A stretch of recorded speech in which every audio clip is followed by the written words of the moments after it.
अगर अंग्रेजी बोलना चाहते हो तो ये सभी शब्द कैसे प्रयोग किया जाता है अंग्रेजी बोलने में, सेंटेंसेस बनाने में, चाहे राइटिंग हो या फिर स्पीकिंग हो, कैसे प्रयोग किया जाता है, तो इस वीडियो में सीखेंगे use of then and there.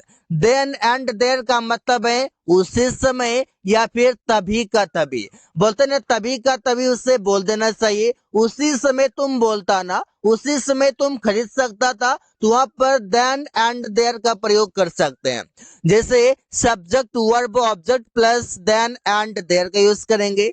जैसे मैंने उसी समय उसका प्रस्ताव को अस्वीकार कर दिया, तो सेंटेंस बनेगा I refused his proposal then and there. His proposal मतलब उसका प्रस्ताव, वो उसी समय वहां से चला गया, तो सेंटेंस है he went away from there then and there. He went away from there, वो वहां से चला गया, देन एंड देयर वहां से उसी समय या तभी का तभी। फोर श्योर का मतलब है पक्का या फिर बोल सकते हैं निश्चित रूप से। दोनों तरीके से आप बोल सकते हैं, पक्का भी बोल सकते हैं और निश्चित रूप से भी बोल सकते हैं। जैसे subject verb object plus for sure. अब सेंटेंस बनेगा मैं पक्का आऊंगा, तो सेंटेंस बनेगा I will come for sure. I will come for sure, मैं पक्का आऊंगा।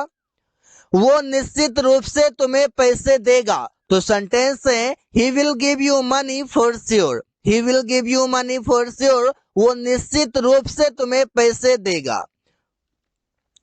Having said that. Having said that का मतलब है इसके बावजूद भी या कहने के बावजूद भी। दोनों तरीके से मतलब वर्ड तो एक रहता है, फ्रेज एक रहता है, लेकिन उसका मीनिंग अलग अलग तरीके से होता है। तो सेंटेंस के मीनिंग को समझना है, दोनों का मीनिंग सेम है। जैसे सेंटेंस इसके बाद हैविंग सेड दैट, इसके बाद सेंटेंस यूज करते हैं। जैसे वो काम करना मुश्किल है, इसके बावजूद भी वो करने की कोशिश कर रहा है, मतलब वह काम करना मुश्किल है, तो सेंटेंस बनेगा to do that work is difficult.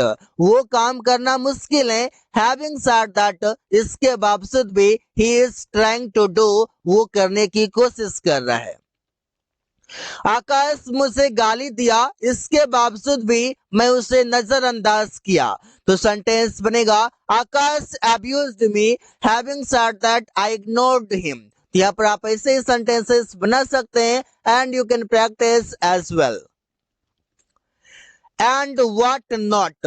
And what not का मतलब है और क्या नहीं। और क्या नहीं मतलब एंड व्हाट नॉट। जैसे subject verb object plus and what not. जैसे सेंटेंस है उसने मुझे एक बेवकूफ, मूर्ख और क्या नहीं कहा। यहाँ पर और क्या नहीं जो लिखा हुआ है इसके लिए एंड व्हाट नॉट का प्रयोग करते हैं। जैसे he called me an idiot, fool and what not. Ravi ने उसे कुछ किताबें, पैसे और क्या नहीं दिया, तो सेंटेंस बनेगा Ravi gave him the books, money and what not. तो ऐसे ही सेंटेंसेस बना सकते हैं। The more you make sentences the more you will learn, so always think that you have to make sentences more and more. Round the clock. Round the clock का मतलब है 24 घंटे या दिन रात। आप बोल सकते हैं हर समय, जब भी देखो तभी का तभी। तो सेंटेंस बनाएंगे कैसे, subject verb object plus round the clock. अब सेंटेंस कैसे बनाना है इसे देखते हैं। तो सेंटेंस बनेगा वो 24 घंटे अपने लक्ष्य के बारे में सोचता है, तो सेंटेंस बनेगा he thinks about his aim round the clock. Round the clock मतलब 24 घंटे।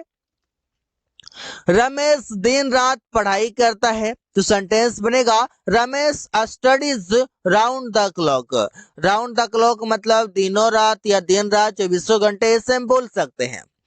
Use of more or less. More or less का मतलब है करीब करीब, मतलब लगभग। सब भी आप बोलते हैं ना ये लगभग ठीक है, वो करीब करीब पहुंच गया था। यहाँ पर मोर एंड मोर और लेस का प्रयोग कर सकते हैं। जैसे बोलते हैं subject verb plus more or less, यह लगभग तय है। तो सेंटेंस बनेगा it is more or less certain, it is more or less certain, यह लगभग तय है। तुम करीब करीब पहाड़ पर चढ़ गया था। तो सेंटेंस बनेगा you climbed up the mountain more or less, you climbed up the mountain more or less, तुम करीब करीब पहाड़ पर चढ़ गया था। At the moment, at the moment का मतलब है फिलहाल या फिर इस समय, इस समय बोल सकते हैं या फिलहाल बोल सकते हैं, फिलहाल या इस समय मतलब at the moment. Subject verb object plus at the moment, या फिलहाल घर पर रह रहा है। तो सेंटेंस बनेगा he is living at house at the moment, at the moment means फिलहाल। तुम लोग फिलहाल क्या सीख रहे हो, what are you learning at that moment या at the moment, what are you learning at the moment, तुम लोग फिलहाल क्या सीख रहे हो। बॉडी एंड सोल, इसका मतलब है पूरी तरह से। अब सेंटेंस समझ में आएगा, जैसे उसने पूरी तरह से उस काम को किया, मतलब पूरी तरीके से, पूरी कोशिश से, पूरे एफर्ट से, ऐसे बोल सकते हैं। तो सेंटेंस बनेगा he did that work body and soul, उन्होंने अपने देश के लिए पूर्णता से लड़ाई की। तो सेंटेंस बनेगा they fought body and soul for his country. यहाँ पर हिज लिखा हुआ है, हिज के लिए यहाँ पर देर हम यूज करेंगे, इसलिए करेंगे क्योंकि सब्जेक्ट मेरा दे है। नॉट ओनली बट ऑल्सो, इसका मतलब है नहीं बल्कि। अब सेंटेंस बनाना है, subject helping verb not also other word comma but also other word. तो सेंटेंस बनेगा वो केवल अमीर ही नहीं बल्कि उदार भी है। तो सेंटेंस बनेगा he is not only rich but also generous. Ramesh केवल तेज ही नहीं बल्कि ईमानदार भी है। तो सेंटेंस बनेगा Ramesh is not only intelligent but also honest. Ramesh is not only intelligent, Ramesh केवल तेज ही नहीं बल्कि बट ऑल्सो ऑनेस्ट मीन्स ईमानदार।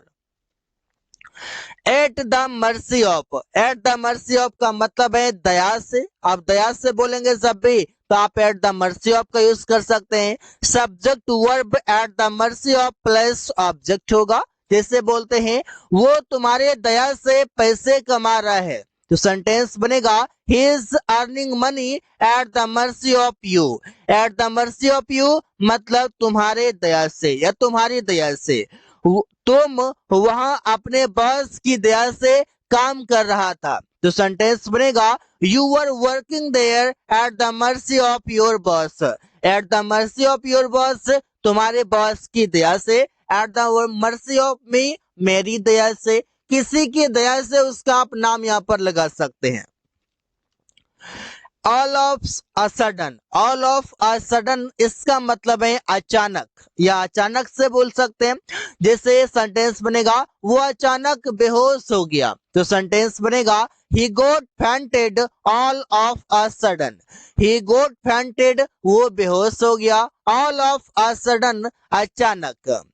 रवि अचानक रोने लगा। तो सेंटेंस बनेगा Ravi started weeping all of a sudden.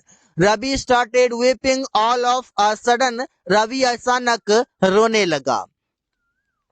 Gate rid of, get rid of का मतलब है छुटकारा पाना, किसी भी चीजों से, किसी भी पर्सन से छुटकारा पाना, मतलब गेट रीड ऑफ का यूज कर सकते हैं।